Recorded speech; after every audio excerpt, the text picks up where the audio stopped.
Entropy in the real world, engine and the refrigerator. Entropy in the real world, engines. A heat engine, or more simply, an engine, is a device that exchanges heat with its environment and does work as it continuously repeats a set sequences of processes that is called the cycle of the engine. The thermal efficiency, or simply efficiency, of an engine is a measure of its ability to transform energy into work. Epsilon equal to the energy we get over the energy we paid for. In thermal engine, this is the works we want to do, and the energy we pay for is the Q from high temperature, the heat input to the system. Engines in the real world, real engines that operate between the same high and the low temperature reservoirs can vary in efficiency because they involve irreversible processes with wasteful energy transfers. The wasteful transfers are often due to friction between moving parts and the turbulence in the working substances. If we could make all the process in an engine operation reversible, eliminating wasteful energy transfer, we would have an ideal engine. The efficiency of this hypothetical imaginary engine is the upper limit for the efficiency of real engines. In an ideal engine, all processes are reversible, and no wasteful energy transfer occur due to, say, friction and turbulence. A quasi-static process is called a reversible process, extremely slow. The process can be made to proceed in the opposite direction by making only a tiny change, strictly a differential change in the external condition. Because all these processes of a cycle are reversible, the cycle as a whole is also reversible. This means that at will, the engine can be run backward as an ideal refrigerator. The heat and the work transfer changing in sign, but not in magnitude. Our ideal engine is a reversible engine. That is what is ideal about it. For ideal engine, delta E internal equal to Q minus W equals 0 because it's cyclic. So delta E in one cycle, 2 cycle equal to 0. So in this case, Q equal to W. And this Q is net Q, net heat. So equal to Q input minus Q output, okay? So this equal to 0, so where it works, output works by the machine engine is equal to QE minus QL, or QH minus QL. Now, the heat transfer to the system minus the heat output to the system. So epsilon, the efficiency equal to engine we get W over engine we pay for. So this is W over QH. And W equal to QH over QL. For ideal Carnot engine, the W equal to QH minus QL. So this is equal to 1 minus QL over QH. And we know for Carnot engine, QL over QH equal to TL minus TH. So this is the ideal engine efficiency. Okay, it works between two reservoirs, T high and TL. Stirling engine, this is ideal engine. Stirling engine has 4 processes, okay? This is in a PV foxy, okay? This is, you had 4 processes called the strokes. First one, isothermal expansion, stroke AB. This is isothermal, temperature H TH. Second, this is a constant volume process, the stroke BC, in which the temperature of the gas decreases, okay, from TH to TL. 3. Isothermal processes, it's called a stroke CD, at temperature TL low. Okay. 4. Another constant volume exists with a stroke DA, in which the temperature of the gas increases from TL to TH. This is called a Stirling engine. 2 isothermal, 2 constant volume. Let's see QBC. This is the BC. It is a constant volume. QBC, by the first law of thermodynamics, equal to delta E internal BC plus WBC. This is constant volume, so WBC equal to 0, because dV is 0. Okay, so QBC equal to delta E internal BC. And delta equal to NCV delta T. Delta T here is TL minus TH, always final minus initial, by definition. Okay, this is one lower than this one, so this is a negative number.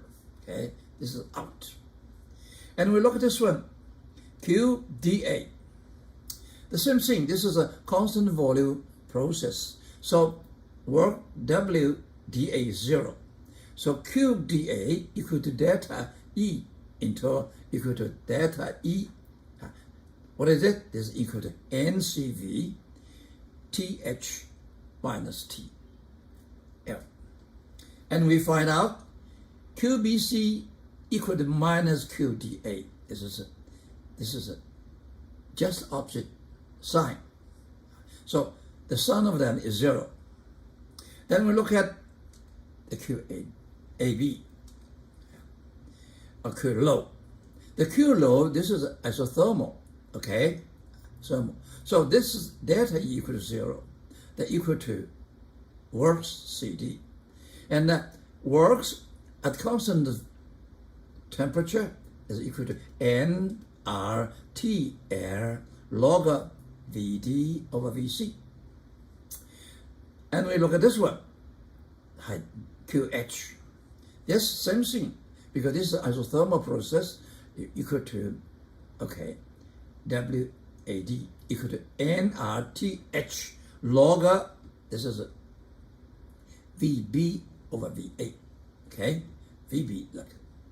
All right, then we develop this equation, okay.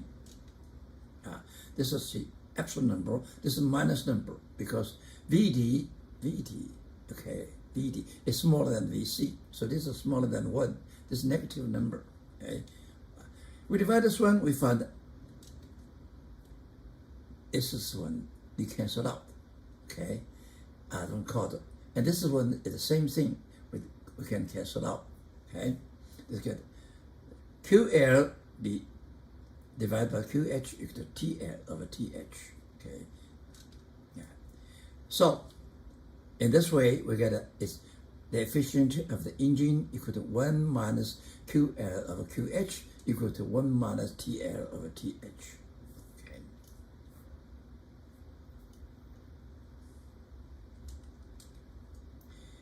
Any ideal engine whose high and low temperature reservoirs are at TH and TL has the same efficiency given by epsilon equals 1 minus TL TG. Any ideal engine is the same. Okay. And any real engine with irreversible process and wasteful energy transfers is less efficient than this one. Okay.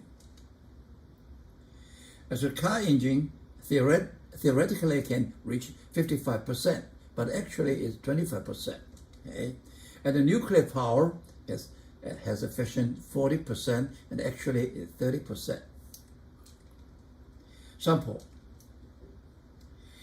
Imagine a Carnot engine that operates between the temperatures T high 850 Kelvin and T low 300 Kelvin. The engine performs 1,200 joule of work each cycle, which takes 0.25 seconds. What is the efficiency of this engine? By definition, the efficient engine equals 1 minus TL of TH. We have TH, we have a TL, so this is efficient. All reversible ideal engine has this efficiency as Carnot engine. What is the average power of this engine? The power is energy divided by time. So it can work to 1200 joule in 0.25 seconds. So the power equal to 1200 over 0.25 equal to 4800 watt.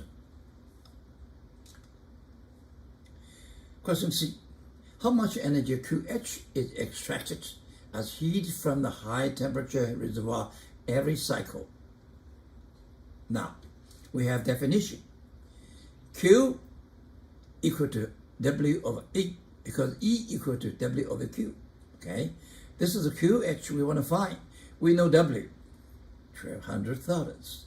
We know efficiency, point C. So we get QH about 1860 joule. Question D. How much energy Q low is delivered as a heat to the low temperature reservoir every cycle?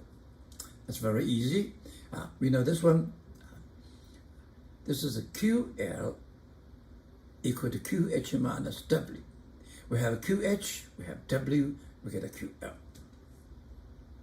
What is the entropy change of the working substances for the energy transfer to it from the high temperature reservoir? Or from it to the low temperature reservoir? We wanted the entropy change. Okay? The entropy change equal to, by definition, the reservoir is constant. So S equal to QH out of C. We have a Q high, we have TH, we get this one.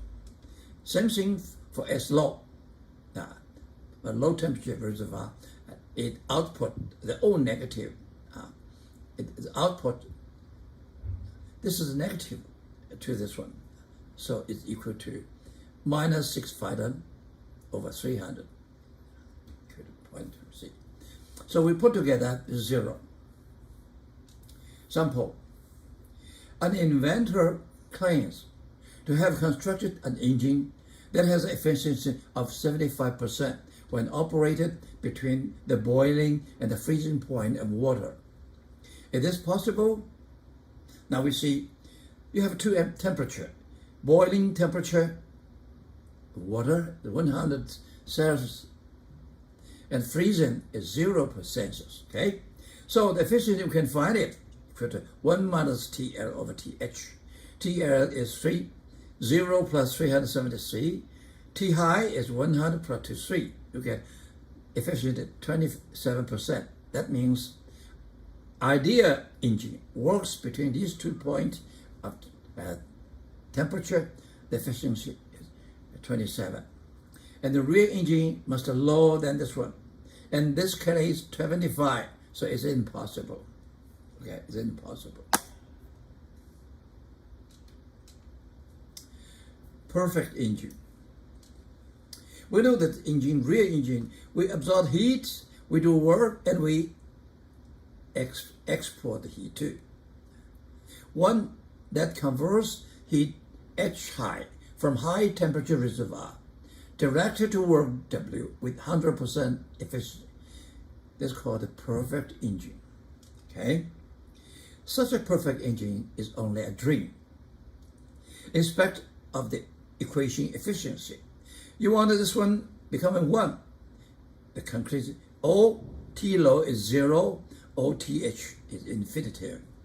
That's impossible to meet. Instead, decades of practical engineering experience has led to the following alternative version of the second law of thermodynamics. No serious process is possible whose sole result is the absorption of the heat from a thermal reservoir and the complete conversion of this energy to work. In short, there are no perfect engines. Ideal engine.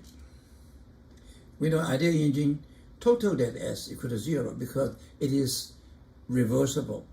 This is reversible. And this is cycling. So one cycle is delta S equal to 0. S is the state function. And we put engine and the two reservoir. We look at it. Okay. This is for engine 0 because it's cycling.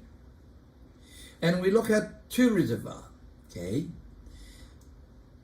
This is a high temperature reservoir is output, so it's negative. It outputs heat QT.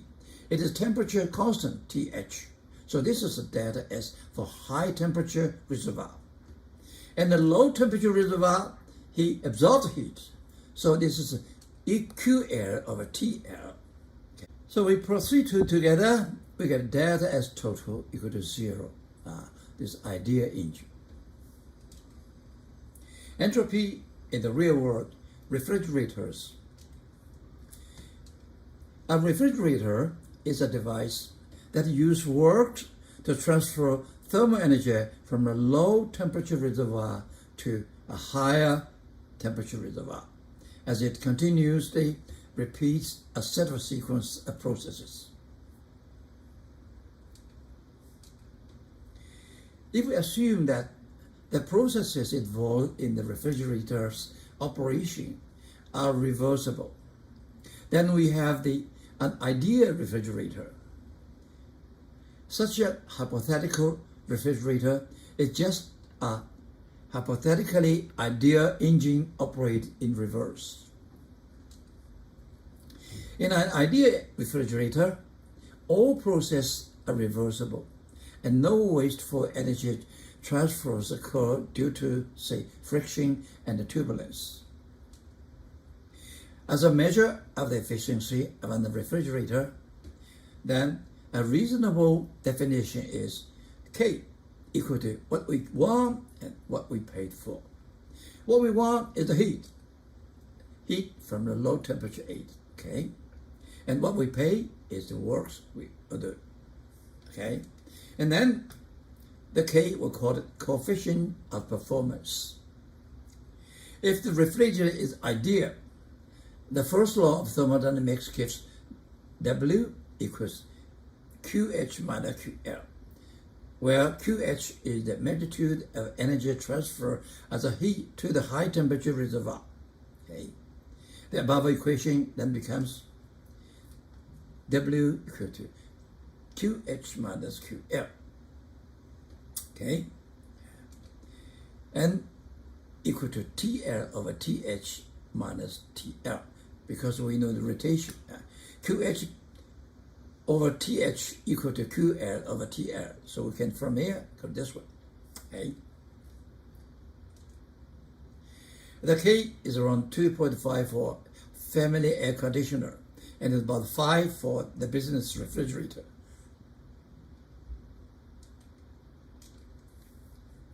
Perfect refrigerator is the one that transfers heat Q from a cold reservoir to a warm reservoir without need for work, no work in completely.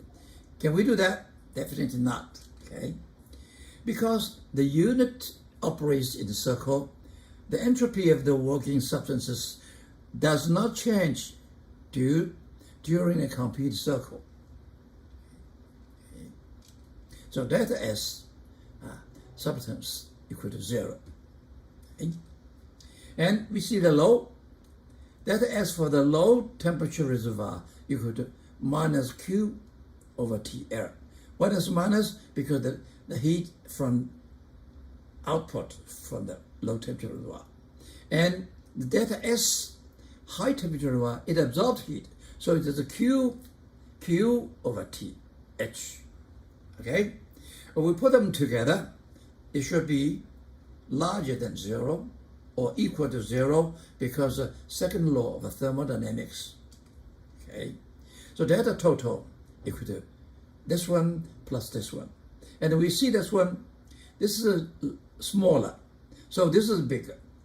And this is larger, this is, so negative is bigger, you get a smaller than 1. It's impossible. It's violate the second law of thermodynamics.